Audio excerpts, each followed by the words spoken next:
Hello and welcome to regular guide. इसके पीछे की वीडियोज में हमने सम फंक्शन, काउंट फंक्शन और एवरेज फंक्शन डिस्कस किया। इस वीडियो में हम देखेंगे सम इफ, काउंट इफ और एवरेज इफ। तो सबसे पहले हम सम इफ, काउंट इफ और एवरेज इफ का यूज समझ लेते हैं। जब भी हमें सम कैलकुलेट करना होता है और उसके साथ कोई एक कंडीशन लगाओ, जब भी हमें काउंट करना हो और उसके साथ कोई एक एक मैं कह रहा हूँ एक कंडीशन लगाओ, जब भी हमें एवरेज कैलकुलेट करना हो और उसके साथ एक कंडीशन लगाओ, तो सम, काउंट, एवरेज जब भी हमें कैलकुलेट करना हो और उसके साथ कोई एक कंडीशन हमें दे दिया जाए, तो उस केस में हम सम इफ, काउंट इफ और एवरेज इफ फंक्शन का यूज करते हैं। या किसी भी फंक्शन में इफ लगा हुआ है, इसका मतलब कि उसके साथ कोई एक कंडीशन, एक क्राइटेरिया अप्लाई हो रहा है। तो जैसे हम यहाँ पे एग्जांपल से समझते हैं, जैसे यहाँ पे हमें सम कैलकुलेट करना है, यहाँ पे एक डेटा हमारे पास है, यहाँ पे डेज दिया हुआ है और यहाँ पे विजिटर दिया हुआ है। मान लेते हैं किसी टूरिस्ट प्लेस का यह डेटा है और यहाँ पे दिया गया है किस डे को कितने विजिटर आते हैं उस प्लेस पे। अब हमें कैलकुलेट क्या करना है, हमें ये कैलकुलेट करना है कि संडे को कितने विजिटर आते हैं। ठीक है, तो यहाँ पे हमारे पास तो डेटा बहुत छोटा है, यहाँ पे संडे है और यहाँ पे संडे है, दो संडे है। हम यहाँ पे मैनुअली भी इसको कैलकुलेट कर सकते हैं। बट यदि आपके पास कोई बहुत बड़ा डेटा हो और डेज की जगह आपका क्राइटेरिया कुछ भी हो सकता है, आपका डेटा किसी भी टाइप का हो सकता है, अप्रोच जो है वो सेम होगा। हम मान लेते हैं कि यहाँ पे बहुत बड़ा डेटा है, कई टाइम संडे आया हो, तो उसको हम मैनुअली कैलकुलेट कर पाना ज़्यादा डिफिकल्ट हो जाएगा। अब इसके लिए हम क्या करते हैं, सम इफ फंक्शन का यूज करते हैं। तो जैसे हमें अब कैलकुलेट क्या करना है, हमें कैलकुलेट करना है कि इस रेंज में संडे को कितने विजिटर आ रहे हैं, वो हमें कैलकुलेट करना है। संडे को कितने विजिटर्स आए हैं वो हमें कैलकुलेट करना है। तो एक कंडीशन हमारे पास हो गया संडे, हमें सम तो चाहिए लेकिन क्या करना है, उसके साथ एक कंडीशन है, केवल संडे को आने वाले विजिटर्स का सम चाहिए। तो एक कंडीशन हो गया, तो सम के साथ हम इफ फंक्शन का यूज करेंगे, सम इफ का यूज करेंगे। तो चलिए हम कैलकुलेट करके देखते हैं। हम यहाँ पे लिखेंगे equal some if bracket, bracket के अंदर रेंज। तो हमारा रेंज कौन सा है, यह है हमारा रेंज, कॉमा, कॉमा के बाद क्राइटेरिया। अब क्राइटेरिया में हम किसी सेल का रेफरेंस भी दे सकते हैं या मैनुअली भी संडे यहाँ पे लिख सकते हैं। लेकिन जब भी फार्मूला के अंदर कोई भी टेक्स्ट हम लिखते हैं तो उसको हम डबल कोट के अंदर लिखते हैं। सेल रेफरेंस देंगे तो सेल रेफरेंस वैसे ही हम दे सकते हैं, लेकिन यदि हम कोई टेक्स्ट लिखते हैं तो उसको हमें डबल कोट के अंदर लिखना होता है।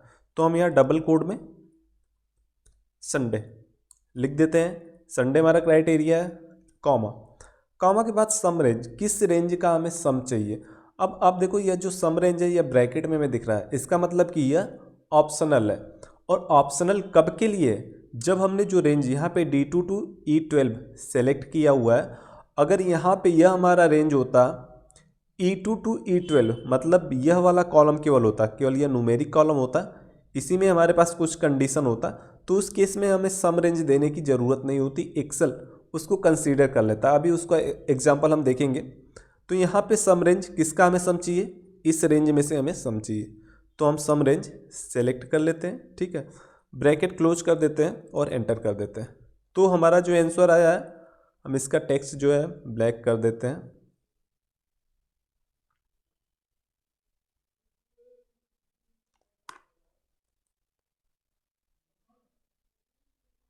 ठीक है, तो जो हमारा सम आया है 6720। यदि हमें ये जानना होगा कि संडे को कुल कितने विजिटर आए, तो 6720। तो हम देख लेते हैं, यहाँ पे संडे है इक्वल दिस सेल प्लस, और संडे कहाँ पे है, संडे यहाँ पे है। तो यहाँ पे हम देख लेते हैं 6720 विजिटर आए संडे के दिन। ठीक है, अब यहाँ पे हमने बताया आपको कि संडे जो हमने लिखा इसका सेल रेफरेंस भी दे सकते हैं। कैसे सेल रेफरेंस दे सकते हैं हम, जैसे हम यहाँ पे लिख लेते हैं संडे। ठीक है, और यहाँ पे हम इस फार्मूले को फिर से लिख देते हैं इक्वल सम इफ ब्रैकेट के अंदर रेंज, तो रेंज तो हमारा यही होगा। ठीक है, रेंज हमें सही से दिखाई नहीं पड़ रहा है, हम क्या करेंगे, सेलेक्ट कर लेंगे। ठीक है, यहाँ पे हम देख सकते हैं हमारा जो रेंज है D1 टू E12 है। अगर हमें यहाँ से एडिट करना है तो हम इसको एडिट कर सकते हैं, क्योंकि हमने फार्मूला लिखा है तो ऊपर की हेडिंग हमें दिखाई नहीं दे रही। हम पूरा इसको कर लेते हैं D2। ठीक है, D1 भी रहेगा तो भी कोई दिक्कत नहीं है, क्योंकि D1 में हमारा हेडिंग है, वहाँ पे संडे है नहीं। कॉमा, कॉमा के बाद क्राइटेरिया, क्राइटेरिया हमारा क्या है, संडे। ठीक है, तो संडे हमने यहाँ पे लिखा हुआ है, हम यहाँ पे संडे को सेलेक्ट कर लेते हैं। कॉमा, सम रेंज, तो हमारा सम रेंज क्या होगा, यह होगा हमारा सम रेंज। ठीक है, तो हमने सम रेंज को सेलेक्ट कर लिया। अब देखो क्राइटेरिया को हमने सेल रेफरेंस दिया है, ब्रैकेट क्लोज कर देते हैं और एंटर कर देते हैं, तो हमारा रिजल्ट आ गया। अब क्राइटेरिया की जगह सेल रेफरेंस देने का फ़ायदा यह है कि जब भी यदि हमें संडे की जगह मंडे जानना हुआ तो हमें फार्मूला एडिट करने की ज़रूरत नहीं है। हमने इस सेल का रेफरेंस दिया, यहाँ पे संडे लिखा हुआ, हम यहाँ पे मंडे कर देते हैं, तो हमें मंडे का यहाँ पे रिजल्ट मिल गया। हमें ट्यूसडे का देखना है, हम यहाँ पे ट्यूसडे कर देते हैं, तो यहाँ पे हमें ट्यूसडे का रिजल्ट मिल गया कि ट्यूसडे को कितने विजिटर्स आए हैं। तो इस तरीके से जब भी आप फार्मूला यूज करो तो कोशिश करो फार्मूला को ज़्यादा डायनेमिक, इस तरीके से यदि फार्मूला को आपको ज़्यादा डायनेमिक बनाना है तो उसके लिए सेल रेफरेंस का यूज़ करें, न कि मैन्युअली टाइप करें। ठीक है, अब दूसरे पे हम आते हैं, काउंट इफ पे। ठीक है, अब हमें काउंट क्या करना है, हम मान लेते हैं हमें काउंट करना है कि इस रेंज में संडे कितने टाइम्स है। ठीक है, अगर हम ऐसे इस रेंज को सेलेक्ट करते हैं तो काउंट तो हमें पता चल जाएगा यहाँ पे कि टोटल 11 काउंट है, या तो काउंट फंक्शन का भी हम यूज कर सकते हैं। लेकिन यदि हमें ये जानना हुआ कि संडे कितने टाइम्स है, ठीक है, इस रेंज में संडे कितने टाइम्स है, तो उसके लिए हम काउंट इफ फंक्शन का यूज करेंगे, क्योंकि हमें काउंट करना है लेकिन एक कंडीशन है, हमें केवल संडे काउंट करना है। ठीक है, तो हम यहाँ पे लिखेंगे, एक काम हम कर लेते हैं, हम इसको ड्रैग कर लेते हैं नीचे को, ताकि जब हम फार्मूला लिखें तो जो हमारा डेटा हो वो हाइड ना हो।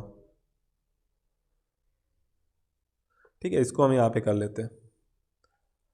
अब हम यहाँ पे लिखते हैं इक्वल काउंट ब्रैकेट वैल्यू।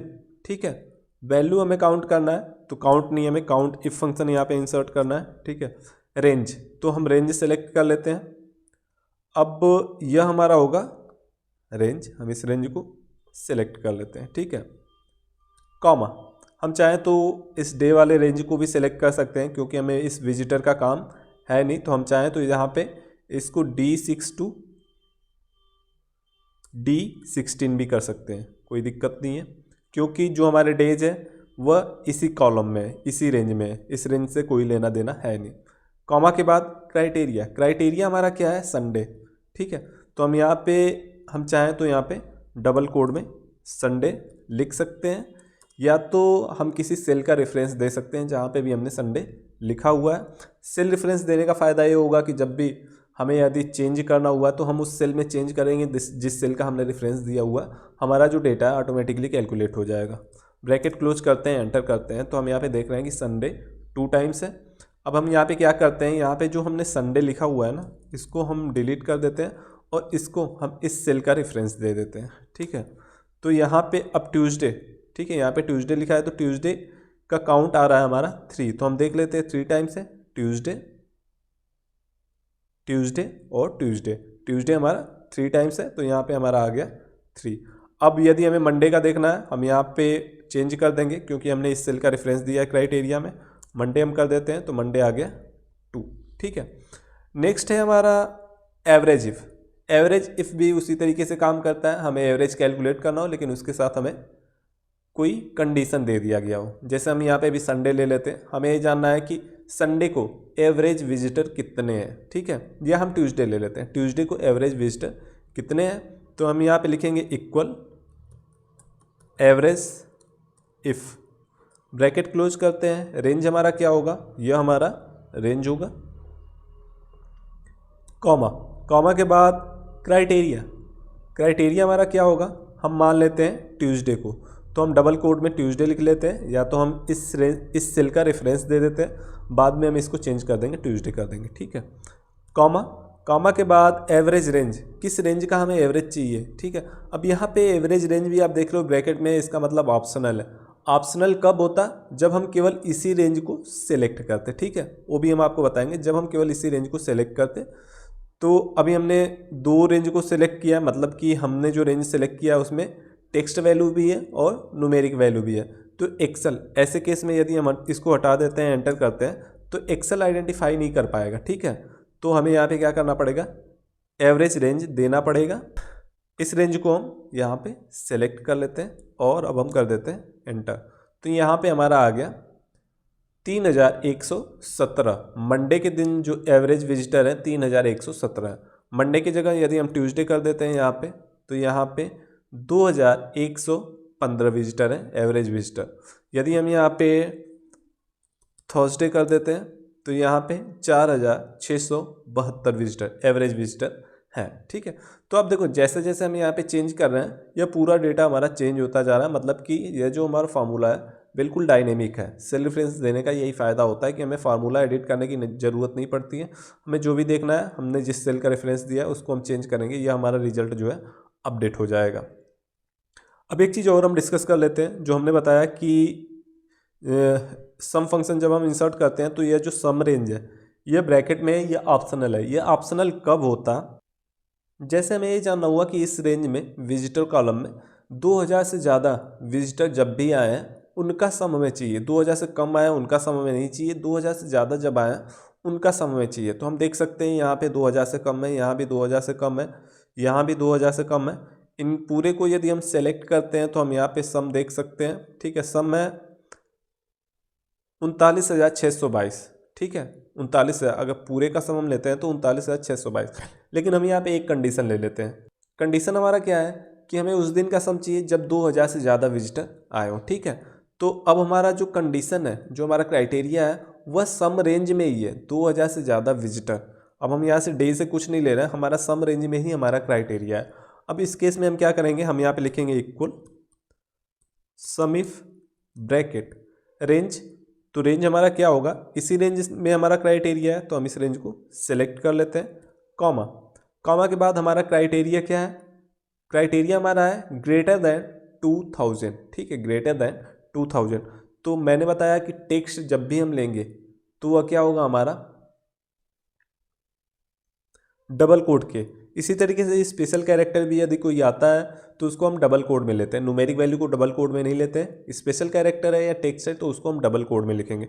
तो हम यहाँ पे डबल कोड में लेंगे ग्रेटर देन और यहाँ पे हम लिख देंगे 2000, फिर से डबल कोड लगाएंगे और अब हम ब्रैकेट क्लोज कर देंगे। ठीक है, ब्रैकेट हम हटाते हैं तो यहाँ पे आप देखो सम रेंज ब्रैकेट में दिखा रहा है। यदि हम कॉमा देते हैं तो सम रेंज यहाँ पे दिखा रहा है। तो अब यहाँ पे सम रेंज हमारा ऑप्शनल हो गया। ऑप्शनल क्यों हो गया, क्योंकि जो हमारा क्राइटेरिया है वो हमारे सम रेंज में ही है। हमें इसी रेंज का सम चाहिए और हमारा क्राइटेरिया भी इसी रेंज में है और हमने इसी रेंज का रेफरेंस भी दिया हुआ है। रेंज में हमने इसी रेंज का रेफरेंस भी दिया हुआ है। अब इस केस में हमें यहाँ पे सम रेंज देने की ज़रूरत नहीं है। ब्रैकेट क्लोज करते हैं, एंटर करते हैं तो हमें यहाँ पे रिजल्ट मिल जाएगा। तो टोटल का सम कितना है, टोटल विजिटर कितना है यहाँ पे 39,622। और जब हमने कैलकुलेट किया 2000 से ज़्यादा विजिटर कब आते हैं तो उनका सम आया है 34,653। इसी तरीके से एवरेज के केस में भी जब हमें एवरेज कैलकुलेट करना हो और जो रेंज हमने सेलेक्ट किया हो एवरेज रेंज भी हमारा वही हो तो उस केस में हम रेंज देंगे और क्राइटेरिया देंगे। एवरेज रेंज देने की ज़रूरत नहीं है हमें। जैसे हम एग्जांपल के लिए हम यहाँ पे देख लेते हैं, जैसे हम यहाँ पे एवरेज कैलकुलेट करना है जब 4000 से ज़्यादा विजिटर आए हो, केवल उनका एवरेज कैलकुलेट करना है। तो हम यहाँ पे देख सकते हैं कि यहाँ पे 4000 है, यहाँ पे 4000 है, यहाँ पे 4000 है। बहुत सारे सेल हैं, बहुत सारे डेज हैं जहाँ पे 4000 से ज़्यादा विजिटर है, इनका हमें एवरेज कैलकुलेट करना है। ठीक है, तो हम यहाँ पे लिखेंगे equal average if bracket range हम सेलेक्ट कर लेते हैं तो रेंज हमारा यही होगा। अब हम चाहें तो हम पूरे रेंज को भी सेलेक्ट कर सकते हैं, कोई दिक्कत नहीं है। और उसके बाद हम दे देते हैं कॉमा। कॉमा के बाद क्राइटेरिया, क्राइटेरिया हमारा क्या है, हम मान लेते हैं 4000 से ज़्यादा विजिटर। तो डबल कोड में हम लिखेंगे ग्रेटर देन 4000, फिर से डबल कोड लगाएंगे। अब यहाँ पे एवरेज रेंज हमें देने की ज़रूरत नहीं है क्योंकि जो हमारा रेंज है वही हमारा एवरेज रेंज भी है। ब्रैकेट क्लोज कर देते हैं, एंटर कर देते हैं तो हमें यहाँ पे एवरेज मिल गया। तब का एवरेज है जब 4000 से ज़्यादा विजिटर आते हैं। इस वीडियो के लिए इतना ही, थैंक यू।